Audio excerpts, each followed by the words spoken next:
കട്ടിയില്ലാത്ത തുണി കൊണ്ട് മയ്യത്തിനെ പൂർണ്ണമായും മൂടിയിട്ട് കുളിപ്പിക്കാൻ ആരംഭിക്കുകയാണ്. ആദ്യമായി മയ്യത്തിന്റെ വയറ്റിൽ വല്ല വൃത്തികേടുകളും ഉണ്ടാവുക സാധാരണയാണ്. ഇത് നീക്കുകയും വുളു എടുത്ത് കുളിച്ചു ഒക്കെ വൃത്തിയായി കഴിഞ്ഞതിന്റെ ശേഷം ഈ മാലിന്യങ്ങൾ പുറത്തു വന്ന് വൃത്തികേടാവാതിരിക്കാൻ വേണ്ടി അത് കളയുകയും വേണം. ഇതിനായി കുളിപ്പിക്കുന്ന ആൾ തന്റെ വലത് കാൽ മുട്ട് കട്ടിലിലേക്ക് കയറ്റി വെച്ചതിന്റെ ശേഷം മയ്യത്തിന്റെ പരടിക്ക് താഴെ വലത് കൈ വെച്ച് ഇടത് കൈകൊണ്ട് വയറിന്റെ ഭാഗത്തും അമർത്തിപ്പിടിച്ചുകൊണ്ട് മയ്യത്തിനെ ചെറിയ വിധത്തിൽ ഒന്ന് ഇരുത്തും. ആ വിധത്തിൽ കാൽമുട്ടിലേക്ക് തല ചാരി വെച്ചുകൊണ്ട് ഇടത് കൈകൊണ്ട് തുടർച്ചയായി തടവി കൊടുക്കണം. ഇങ്ങനെ തടവുന്ന അവസരത്തിൽ നമ്മൾ ശ്രദ്ധിക്കേണ്ട ഒരു കാര്യം, ദുർഗന്ധങ്ങൾ ഉണ്ടാകാൻ, മാലിന്യങ്ങൾ പുറത്തു വരാൻ സാധ്യതയുള്ളതുകൊണ്ട് ആ ദുർഗന്ധം തടയാനായി പെട്ടെന്ന് അവിടെ ഉലുവാൻ പോലുള്ള സുഗന്ധ വസ്തുക്കൾ പുകയിച്ചുകൊണ്ടിരിക്കണം. അതെ, ഇങ്ങനെ ഉലുവാൻ പുകയിക്കുക.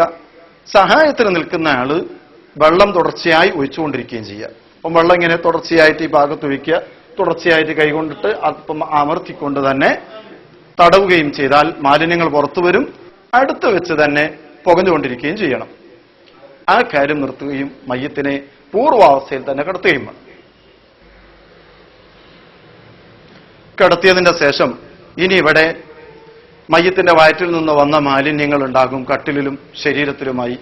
ഇത് കഴുകി വൃത്തിയാക്കലാണ് അടുത്ത ബാധ്യത.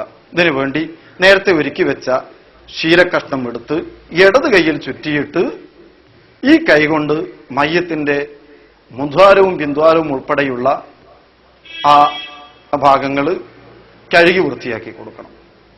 വെള്ളം ഒഴിക്കുക, ഭാഗം കഴുകി വൃത്തിയാക്കി കൊടുക്കുക. ഇതുപോലെ ക്ഷീരക്കഷ്ണം ചുറ്റിയിട്ടാണ് ഇപ്പൊ കഴുകുന്നത്. ഒക്കെ രേഖപ്പെടുത്തിയതും അങ്ങനെയാണ്. ഇനി ഇന്ന് ഗ്ലൗസ് സൗകര്യങ്ങളൊക്കെ ഉള്ളതുകൊണ്ട് അതായാലും വിരോധമില്ല. പക്ഷേ സൗകര്യത്തിന് മാറ്റിക്കൊണ്ടിരിക്കാനും കൂടുതൽ വൃത്തിക്കും കഷ്ണങ്ങൾ തന്നെ ചുറ്റുന്നതായിരിക്കും ഉചിതം. ഈ കഴുകിയ കൈയിൽ നിന്ന് ആ കഷ്ണങ്ങൾ മാറ്റി കൈ ശരിക്ക് കഴുകി ഇപ്പൊ ശരീരത്തിൽ നജസിന്റെ ഭാഗങ്ങളൊന്നും ഇല്ലെന്ന് ഉറപ്പ് വന്നതിന്റെ ശേഷം ഇനി നമുക്ക് ചെയ്യാനുള്ളത് മയ്യത്തിന് വേണ്ടി മിസ്വാക്ക് ചെയ്തു കൊടുക്കുകയാണ്. ഇനി മിസ്വാക്ക് ചെയ്യുമ്പോൾ നേരത്തെയുള്ള കഷ്ണം മാറ്റി ആ കൈയൊക്കെ കഴുകി വൃത്തിയാക്കി ഇടത് കൈയിന്റെ ചൂണ്ട് വിരലിൽ പുതിയ കഷ്ണം ചുറ്റിയതിന്റെ ശേഷം ആ കൈകൊണ്ടാണ് മയ്യത്തിന് മിസ്വാക്ക് ചെയ്തു കൊടുക്കേണ്ടത്. ജീവിച്ചിരിക്കുന്ന ആൾക്ക് ചെയ്തു കൊടുക്കുന്നതും സ്വന്തം ചെയ്യുന്നതിനും മാറ്റമായിട്ടാണ്.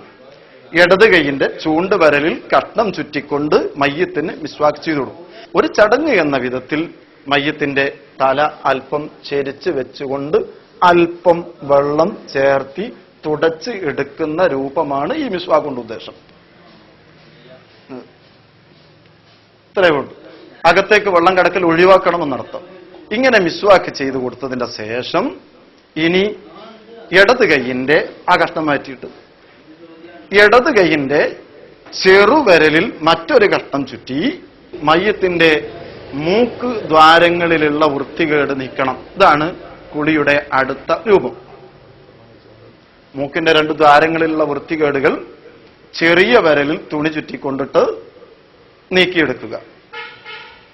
ഇനി മൂക്ക് വൃത്തിയാക്കിയതിന്റെ ശേഷം നമ്മൾ ചെയ്യാൻ പോകുന്ന കാര്യം മയ്യത്തിന് ഉളു ഉണ്ടാക്കി കൊടുക്കുക എന്നതാണ്. വായിൽ വെള്ളം കുപ്പിളിക്കുക. ഇത് വായ തുറന്ന് അകത്തേക്ക് വെള്ളം ഒഴിച്ചുകൊണ്ട് ചെയ്യേണ്ട കാര്യമല്ല. അതും ഒരു ചടങ്ങ് എന്ന രൂപത്തിൽ അല്പം വെള്ളം ഒഴിച്ച് അവിടെ നിന്ന് കാണിച്ചു വായിൽ വെള്ളം കുപ്പിളിക്കുക എന്ന ചടങ്ങും മൂക്ക് വൃത്തിയാക്കലും നടത്തി. ഉളു എടുക്കുന്നതിന്റെ ഭാഗമായി മുഖം കഴുകലാണ് അടുത്ത ഇനം. അല്പം വെള്ളം കൊണ്ട് മുഖം ലളിതമായ രൂപത്തിൽ കഴുകിയെടുക്കുകയാണ്. മുകൾ ഭാഗത്തും തുടങ്ങി ഇങ്ങനെ 3 പ്രാവശ്യം കഴുകി മുഖം കഴുകി കഴിഞ്ഞാൽ പിന്നെ സാധാരണ ഉളു എടുക്കുമ്പോൾ കൈ കഴുകുന്നത് പോലെ മയ്യത്തിന്റെ വലത് കൈയും പിന്നീട് ഇടത് കൈയും 3 പ്രാവശ്യം കഴുകി